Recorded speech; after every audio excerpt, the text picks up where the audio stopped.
बोले एकादशी महात्म की जय। तपोभूमि नैमिषारण्य तीर्थ में एक समय 88,000 ऋषि पुराण वक्ता श्री सूत जी महाराज एवं वेद व्यासी से कहते हैं कि हे प्रभु, कृपा करके बताइए कि एकादशी का महात्म क्या है। सभी प्राणियों का दुख दूर किस प्रकार से होगा, ये सब सुनने की इच्छा है। श्री सूत जी महाराज कहने लगे, हे ऋषिवरों, संसारी जीवों के उद्धार के लिए आपने बहुत अच्छा प्रश्न किया है। ये प्रश्न प्रथम समय पर वेद व्यासी से मैंने किया था। सूत जी कहते हैं, एक वर्ष में 12 महीने होते हैं, 12 महीने में 24 एकादशियां होती हैं। एक महीना विशेष लौंड का होता है, 2 उसको मिलाकर के 26 एकादशी हो जाती हैं। उन 26 एकादशियों के पृथक पृथक नाम बताता हूँ, जिनके केवल नाम उच्चारण मात्र से सुनने से बहुत से पाप नष्ट हो जाते हैं। आप ध्यान लगा करके सुने। उत्पन्ना, मोक्षदा, सफला, पुत्रदा, सत्सला, जया, विजया, आमलकी, पापमोचिनी, कामदा, बरूथनी, मोहिनी, अपरा, निर्जला, योगिनी, देवसैनी, कामका, पवित्रा, अजा, परिवर्तनी, इंद्रा, पापांकुशा, रमा, प्रबोधनी। इसके अलावा लौन के महीने की पदमनी, परमा, इन सब के श्रवण करने से, उनके नामों को अनुकूल करने से फल प्राप्त होता है। जो प्राणी इसका व्रत उद्यापन करने में असमर्थ है, वो केवल नाम श्रवण करने से ही व्रत का फल प्राप्त कर लेता है। श्री सूत जी कहते हैं, ऋषियों, द्वापर युग में भगवान श्री कृष्ण ने अपने परम भक्त पांडव पुत्र युधिष्ठिर से जो व्रत कहा, उसी व्रत का मैं वृतांत तुमसे कहता हूँ, एकाग्रचित होकर के सुनो। एक समय युधिष्ठिर ने भगवान श्री कृष्ण से पूछा, हे यदुनाथ, कृपा करके एकादशी व्रत की विधि हमें बताइए, उसके करने से क्या फल प्राप्त होता है। हे वासुदेव, उपवास के दिन जो क्रिया करनी चाहिए सो कृपा करके कहिए। कुंती कुमार की ये बात सुनकर श्री कृष्ण भगवान बोले, हे कुंती कुमार, तुमने आज बहुत उत्तम प्रश्न किया है। मैं तुमसे एकादशी व्रत का महत्व कहता हूँ, एकाग्रचित होकर के सुनो। शास्त्रों के अनुसार प्रथम हेमंत ऋतु में मार्गशीर्ष कृष्णा एकादशी से ये व्रत आरंभ करना चाहिए। दशमी को सायकाल में भोजन करके अच्छी तरह से दांतों तैयार करें, ताकि दांतों में तनिक भी अंश न रह जाए। उसके बाद रात्रि में कुछ नहीं खाना चाहिए, अधिक बोलना भी वर्जित है। एकादशी को प्रातःकाल 4 बजे उठ करके सब प्रथम व्रत का संकल्प ले। सो विधि हम वर्णन करते हैं। अमुक संवत्सरे मार्गशीर्ष मासे कृष्ण पक्षे पुण्यदायिनी एकादशी तिथौ पुण्य अमुक वासरे जो बार हो, उस बार का फिर अमुक गोत्रोपन अपने गोत्र का उच्चारण करे, अपना नाम ले। अमुक नामनो हम नाम को उच्चारण करें। ब्राह्मण हो तो शर्मा हम, क्षत्रिय हो तो वर्मा हम, वैश्य हो तो गुप्त हम, शूद्र हो तो दास हम कहना चाहिए। सकल जन्म जन्मांतर रजितम पाप पापानि तेषाम समनाथम एकादशी व्रतम हम करिष्येत। इसके पश्चात शौच आज से निवृत्त होकर के नदी, तालाब, बावड़ी अथवा कुएं पर जाकर मिट्टी इत्यादि लगा करके मंत्र का उच्चारण करते हुए अपने शरीर पर लगावे। मिट्टी शरीर पर लगावे। अश्वकांते, रथकांते, विष्णुकांते, वसुंधरे उद्घृतापि धृतायण कृष्णेन शतबाहुना मृतके हरमे पापम यन्मया पूर्व संचितम त्वया हतेन पापेन गच्छामि परमाम गतिम। इसके पश्चात व्रत करने वाला शुद्ध स्नान करे। ये एकादशी का पवित्र व्रत चोर, पाखंडी, परगामी, पर नारीगामी, निंदक, मिथ्याभाषी किसी को भी कोई भी हो, उनको पापों से मुक्त करता है। एकादशी व्रत करने वालों को ऐसे लोगों से बातचीत नहीं करनी चाहिए। एकादशी व्रत करने वालों को इन लोगों से भूल से भी वार्तालाप ना करें। अगर हो जाए तो प्रायश्चित के रूप में भगवान सूर्यदेव के दर्शन करने से पाप दूर हो जाता है। स्नान के उपरांत धूप, दीप, नैवेद्य आदि 16 वस्तुओं से सत्य आत्मा से श्री विष्णु भगवान का पूजन करे। रात्रि को दीपदान करे। ये शेष कर्म भक्ति और सिद्धा से युक्त होकर करना चाहिए। रात्रि में सोना, स्त्री प्रसंग करना वर्जित है। एकादशी की समस्त राष्ट्रीय भजन, कीर्तन, मनन, सत्संग आदि करना चाहिए। पहले कभी जाने अनजाने में किए हुए पाप हो गया हो, उसके लिए क्षमा याचना करनी चाहिए। गौड़ी धर्मात्मा पुरुषों को कृष्ण पक्ष, शुक्ल पक्ष दोनों एकादशियों को समान समझे। ऊपर लिखी विधि के अनुसार एकादशी व्रत करने वाला भाग्यशाली पुरुष, स्त्री पुरुष मनसा फल प्राप्त करते हैं। संकोदा तीर्थ में स्नान करने के पश्चात भगवान विष्णु के दर्शन करने से जो फल प्राप्त होता है, वो एकादशी व्रत के 16वें भाग के बराबर भी नहीं होता। ये शास्त्रों का मत है। व्यतिपात के दिन दान करने से लाख गुना, सूर्य चंद्र ग्रहण में कुरुक्षेत्र में स्नान करने से जो फल प्राप्त होता है, वही फल इस व्रत से प्राप्त हो जाता है। संक्रांति में दान करने से 4 गुना 4 लाख गुना अश्मी यज्ञ, 1000 तपस्वियों को 7 वर्ष तक भोजन कराने, पंडितों ब्रह्मचारियों को भोजन कराने से भी 1000 गुना पुण्य, कन्या दान भूमि दान करने से भी होता है, उससे 100 गुना पुण्य विद्या दान करने से होता है। विद्या दान से 100 गुना भूखों को भोजन कराने से होता है। केवल अन्न दान से देवता पितर तृप्त होते हैं, पर एकादशी व्रत का पुण्य उन सबसे बढ़कर अधिक होता है। 1000 यज्ञों से भी अधिक एकादशी के व्रत का पुण्य होता है। एकादशी के व्रत का प्राप्त देवताओं को भी दुर्लभ है। रात्रि को जो प्राणी भोजन करते हैं उन्हें एकादशी व्रत का आधा फल प्राप्त होता है। दिन में भोजन करने से उपवास का आधा ही फल प्राप्त होता है। दिन में एक बार भोजन करने से उसका भी आधा फल प्राप्त होता है, परंतु निर्जल व्रत रखने से जो महात्म है उसका वर्णन देवता भी असमर्थ है। भगवान मधुसूदन के मुख से ये सब बातें सुनकर पांडव पुत्र युधिष्ठिर हाथ जोड़कर बोले, भगवान आप हजारों यज्ञ और लाख गौ दान से भी एकादशी के व्रत को महात्म को बड़ा बताते हैं। कृपा करके ये बताने कृपा करें, ये तिथि सब तिथियों में उत्तम क्यों मानी जाती है, इसका विस्तार पूर्वक मुझे सुना दीजिए। पांडव पुत्र युधिष्ठिर की बात सुनकर भगवान श्री कृष्ण बोले, युधिष्ठिर सतयुग काल में एक मुर नामक एक भयंकर दैत्य था जो बलशाली और भयानक था। उस भयानक प्रचंड शक्तिशाली दैत्य ने इंद्र, आदित्य, वसु, वायु, अग्नि समस्त देवताओं को पराजित करके भगा दिया। तब इंद्र सहित सभी देवताओं ने भयभीत होकर भगवान उमापति भोलेनाथ को अपने दुखों का कारण और उस महाप्रबल दैत्य का वृतांत कह सुनाया। हाथ जोड़कर की बोले, कैलाशवासी अविनाशी मुर दैत्य के भय से भयभीत होकर समस्त सुरगण बेचैन हुए मृतलोक में मारे मारे फिर रहे हैं।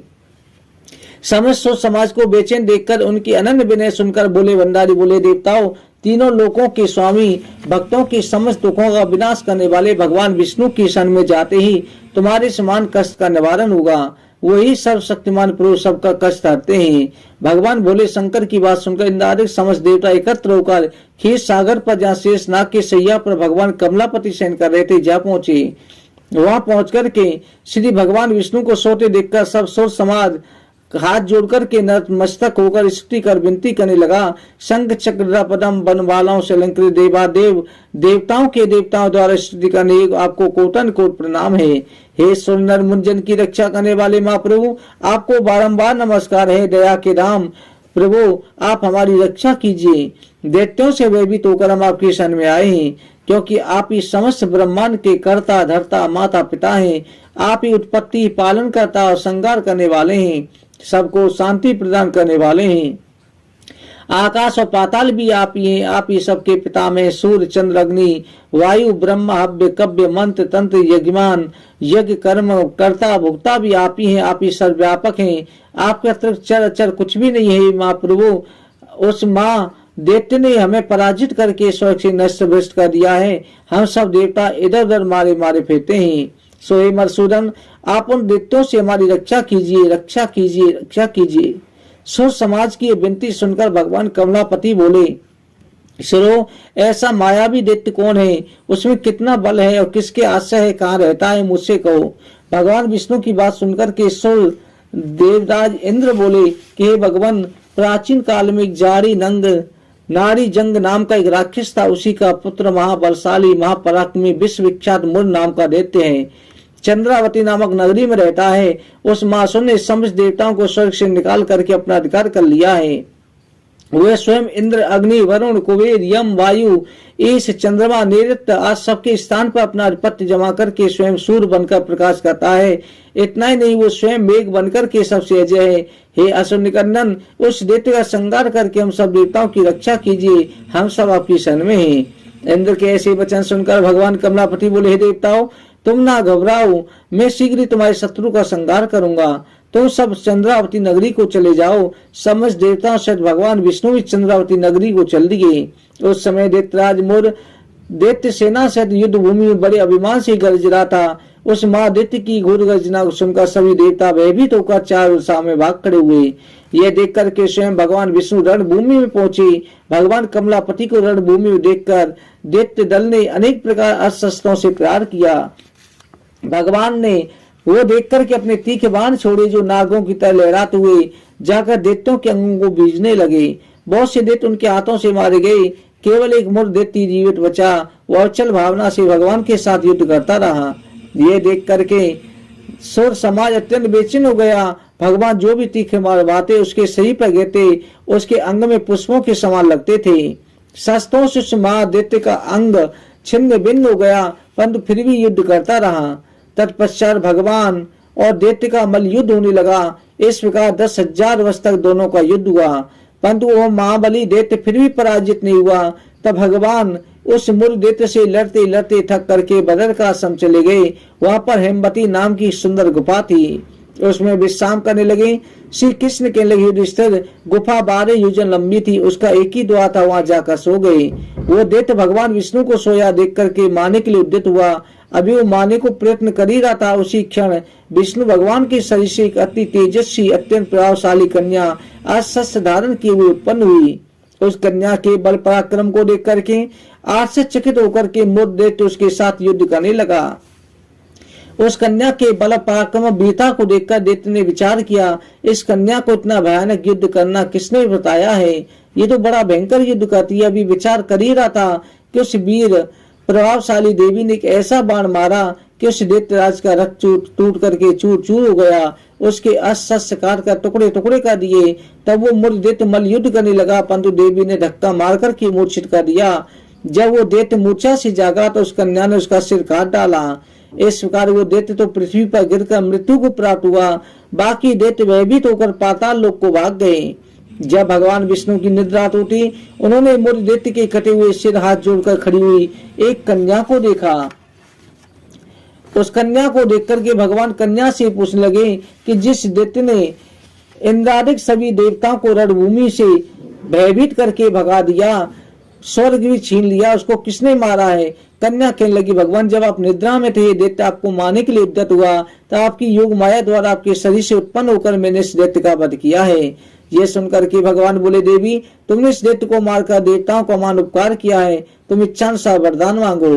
तब वो देवी बोली, भगवान यदि आप मुझको वरदान देना चाहते हैं दीजिए। जो कोई मेरा व्रत करे उसके सारे पाप नष्ट हो जाएं, अंत में मोक्ष प्राप्त हो। रात्रि को भोजन करने वाले को आधा फल, जो एक बार भोजन करे उसको भी उसका आधा फल प्राप्त हो। जो मनुष्य भक्ति पूर्वक मेरे व्रत को करे वो निश्चय आपके लोक को प्राप्त हो।